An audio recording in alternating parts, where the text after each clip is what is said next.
Part of the mission for a public library is to promote the creativity of the future by preserving the culture of the past.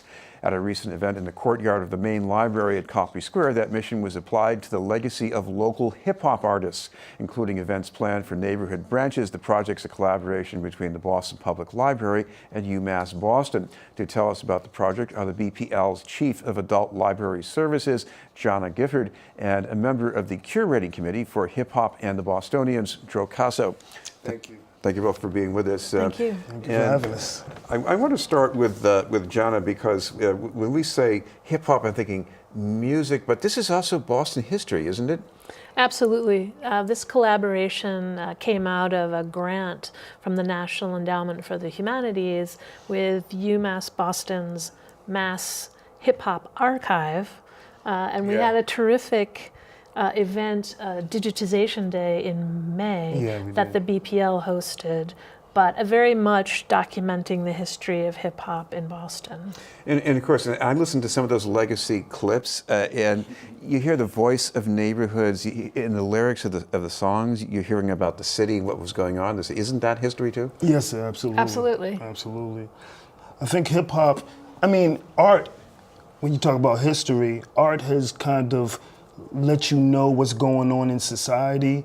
Music has let you know what is going on, like I said, in society. So hip hop was able to tell what was going on in the urban communities and in the inner city and the everyday struggles and things that we were dealing with and the environment and the things that we saw on an everyday basis. Gianna, back when you were doing the digitization, you're digitizing content. What kind of content exactly? Well, everything from photographs to concert posters, yes, it was really great. Coasters from different clubs, a lot of CD art that was created for different acts, their records, people's clothing, certain memorabilia, exactly, hats and jackets that have been decorated and those sorts of things. And then even, go ahead. And then even a lot of events that were attended, so when she's speaking about the photos and so forth, and we had a lot of great events in Boston, Mass, and so those were documented with pictures, and those were kind of some of the items that they submitted for the Hip Hop Archive. Joe, you're a second-generation hip-hop artist. That's correct. You've also lived in New York City, the cradle of hip-hop in America. Have. So from that perspective, what's special about Boston hip-hop? I think when you think about Boston, too, because New York, it grew and had their own particular style, right? So when you heard someone from New York, you knew they were from New York.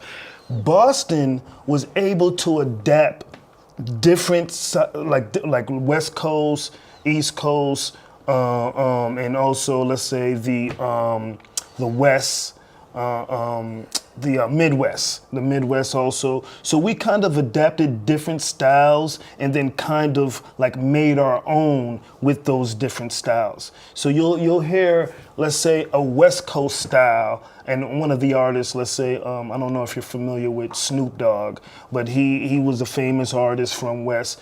A lot of people have kind of like took on his style, and their style of beats. So when you talk about Boston, you get a very diverse hip hop music because there's different genres within hip hop itself, and we kind of embraced all of it instead of just going East Coast. Gianna, the general history about hip-hop in Boston is that it didn't flourish here the way it did in some other cities around the country.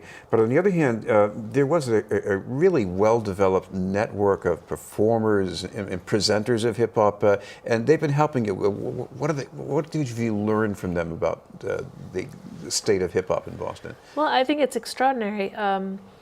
I knew absolutely nothing about hip hop, and part of this grant got us together with community members and artists like Dro and his colleagues and friends, and or artists you hadn't met either. Right. And we from the Digitization Day in May, we had about 200 people come to the library with their things. It was an amazing event. And we said, hey, for the next year, the Boston Public Library is going to host 4 more programs, each one highlighting a different element of hip hop. So we we kicked off this year's programs with the MC event, Yeah. which just happened this past Saturday.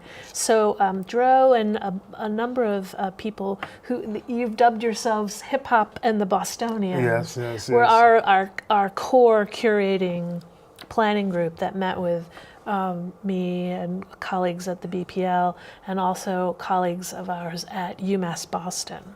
Dro, you know, the history of hip hop in Boston, you have all these talented performers.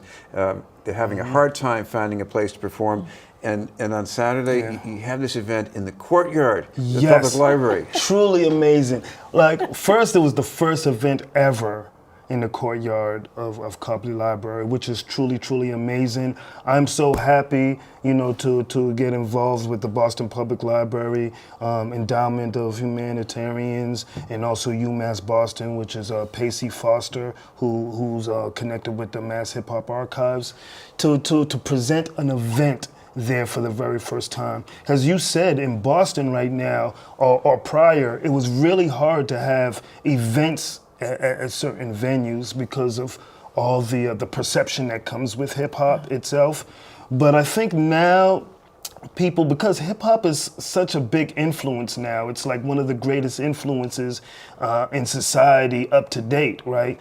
And I think that with that, people are opening up more to hip hop, you know, and kind of getting an understanding of what it is. Music breaks barriers, right? So no matter your race, no matter your differences, we all love music, you know, and I think that's what hip hop has done, been able to bring us together in a sense where, you know, other things may not have, you know what I mean?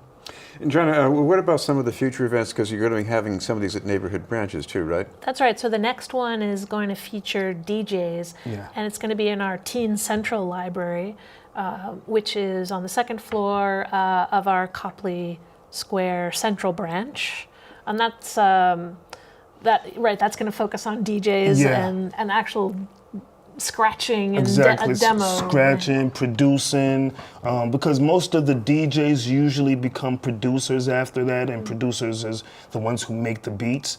And so they kind of place those two together, since those two kind of correlate with each other. So that's November 10th from 1 to 4. And then in March, we're going to go back out to the neighborhoods and do a program on breakdancing at the Codman Square branch library. And then we're going to end in May at the Grove Hall branch and do a graffiti art program. And I'm sure you'll have information on your website? Yes. Correct. Right. Thank you very much for being with us. Gianna Gifford and Casso. Thank you. Up next, the Olson Brighton Report with Maya Malikian.